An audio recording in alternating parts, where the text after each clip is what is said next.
السلام علیکم ویورز، کیا حال ہیں آپ کے؟ میں ناز آپ کے ساتھ ہوں اور میں نے آپ کو اپنی پریویس ویڈیو میں بتایا کہ کس طرح کعبہ کی حالت بوسیدہ ہو گئی تھی اور لوگ پہلے کعبہ کی دیواروں کو توڑنے میں ڈر رہے تھے، اور لیکن پھر اللہ تعالیٰ کی طرف سے انہیں تحریریں ملی جس میں انہیں ہدایت کی گئی کہ وہ کعبے کو دوبارہ تعمیر کر سکتے ہیں، اور انہوں نے کعبہ کو دوبارہ تعمیر کیا۔ لیکن ہر انسان کے ذہن میں یہ بات ضرور آتی ہے کہ کیا کعبہ شروع سے ہی روئے زمین پر موجود تھا، یا اس کو اللہ نے بنایا، یا حضرت آدم نے بنایا، یا کس نے بنایا ہوگا؟ تو یہ ایک ایسا سوال ہے جو ہم سب کے ذہنوں میں سب سے پہلے آتا ہے۔ تو ہوا کچھ اس طرح کہ یہ جو قریش نے کعبہ بنایا تھا، یہ چوتھی بار کعبہ کی تعمیر ہوئی تھی۔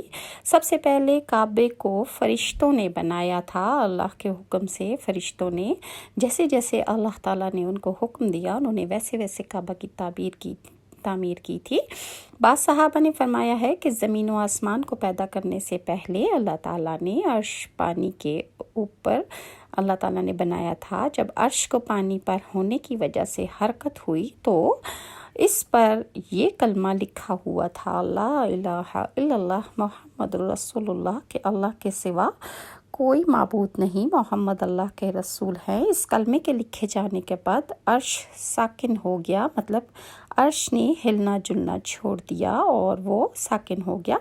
پھر اللہ تعالیٰ نے آسمانوں اور زمینوں کو پیدا کرنے کا ارادہ فرمایا تو اس نے پانی پر ہوا کو بھیجا، اس سے پانی میں موجیں اٹھنے لگیں اور بخارات اٹھنے لگے۔ اللہ تعالیٰ نے ان بخارات یعنی بھاپ سے آسمان کو پیدا فرمایا۔ پھر اللہ تعالیٰ نے کعبہ کی جگہ سے پانی کو ہٹا دیا، جگہ خشک ہو گئی، چنانچہ یہی بیت اللہ کی جگہ ساری زمین کی اصل ہے اور اس کا مرکز ہے۔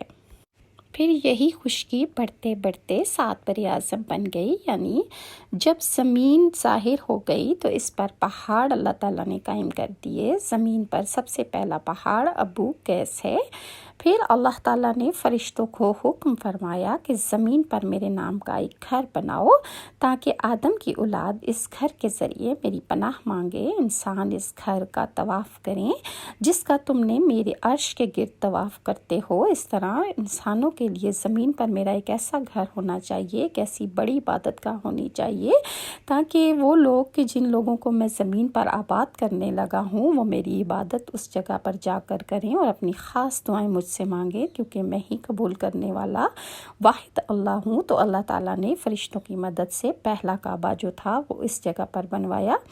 اللہ تعالیٰ نے یہ گھر اس لیے بھی بنایا کہ اس کے بندے جو ہیں اس سے مانگے اور اس کو راضی کریں، تو اللہ نے فرمایا تاکہ میں ان سے راضی ہو جاؤں۔ فرشتوں نے حکم کی تعمیل کی، پھر حضرت آدم علیہ السلام نے خانہ کعبہ کی تعمیر شروع کی۔ اس کے بعد حضرت ابراہیم علیہ السلام نے اللہ کے حکم سے خانہ کعبہ کی تعمیر کی۔ اس طرح قریش کے ہاتھوں میں یہ چوتھی تعمیر ہوئی خانہ کعبہ کی جو اللہ کے حکم سے انہوں نے کی تھی۔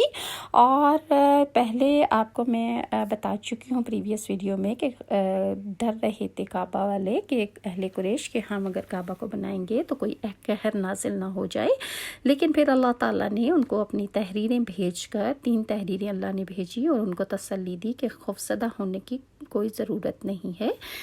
اس کے بعد پھر حضور صلی اللہ علیہ وآلہ وسلم پر جب کعبہ کی تعمیر ہو گئی تو بتوں کو قریش نے پھر کعبہ کے اندر دوبارہ اسی جگہ پر رکھ دیا اور اس کو بتوں سے بھر دیا، کیونکہ قریش کے پاس ہدایت نہیں تھی، اللہ کا دین نہیں تھا، انہیں نہیں پتہ تھا کہ اب کعبہ تو بن چکا ہے لیکن اب اس میں عبادت کا کیا طریقہ ہے۔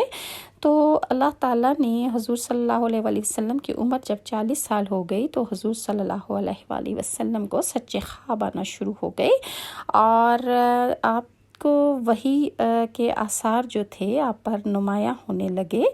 اس سلسلے میں جو بھی خواب آپ دیکھتے تھے وہ صبح پورا ہو جاتا۔ اللہ تعالیٰ نے سچے خوابوں کا سلسلہ اس لیے شروع کر دیا کہ اگر اچانک فرشتہ آپ کے سامنے آ جائے گا تو آپ خوفزدہ نہ ہو جائیں۔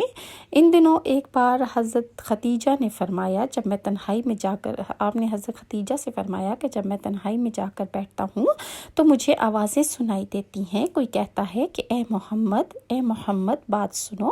ایک بار آپ نے فرمایا کہ مجھے ایک نور نظر آتا ہے، یہ نور جاگنے کی حالت میں نظر آتا ہے۔ مجھے ڈر ہے اس کے نتیجے میں کوئی بات نہ ہو جائے، کوئی حادثہ پیش نہ آ جائے۔ ایک بار حضور صلی اللہ علیہ وآلہ وسلم نے یہ بھی فرمایا کہ مجھے اللہ کی قسم جتنی نفرت ان بتوں سے ہے اتنی کسی اور چیز سے ہے ہی نہیں۔ اللہ تعالیٰ نے آپ کے دل کو پہلے ہی ایمان سے بھر دیا تھا اور وہی کے لیے اللہ تعالیٰ آپ کو ذہنی طور پر تیار کر رہا تھا۔ اللہ تعالیٰ نے فرشتے اسرافیل کو آپ کا ہمدم بنا دیا تھا۔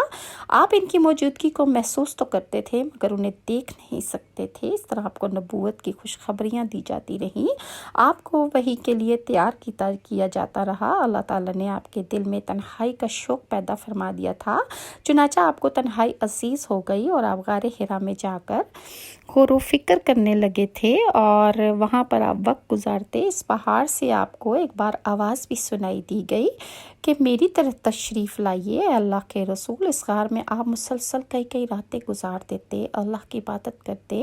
کبھی آپ 3 راتوں تک وہاں ٹھہرتے، کبھی 7 راتوں تک، کبھی پورا مہینہ بھی وہاں گزار دیتے۔ آپ جو کھانا ساتھ لے جاتے تھے جب وہ ختم ہو جاتا تو گھر تشریف لے آتے۔ یہ کھانا عام طور پر زیتون کا تیل اور خشک روٹی ہوتی تھی، کبھی کھانے میں گوشت بھی ہوتا تھا۔ غار حرا میں قیام کے دوران کچھ لوگ وہاں سے گزرتے اور ان میں سے کچھ مسکین ہوتے تو اگر آپ سے کھانا مانگتے تو آپ اپنا کھانا اٹھا کر انہیں دے دیا کرتے تھے۔ مزید حضور صلی اللہ علیہ وآلہ وسلم پر وحی کا سلسلہ کیسے شروع ہوا انشاءاللہ میں آپ کے ساتھ نیکسٹ ویڈیو میں شیئر کروں گی اور ساری تفصیل آپ کو سناؤں گی۔ تب تک کے لیے ناز کو اجازت دیں۔ اگر آپ کو میری ویڈیوز اچھی لگتی ہیں تو لائک اور سبسکرائب ضرور کیجیے۔ اللہ حافظ۔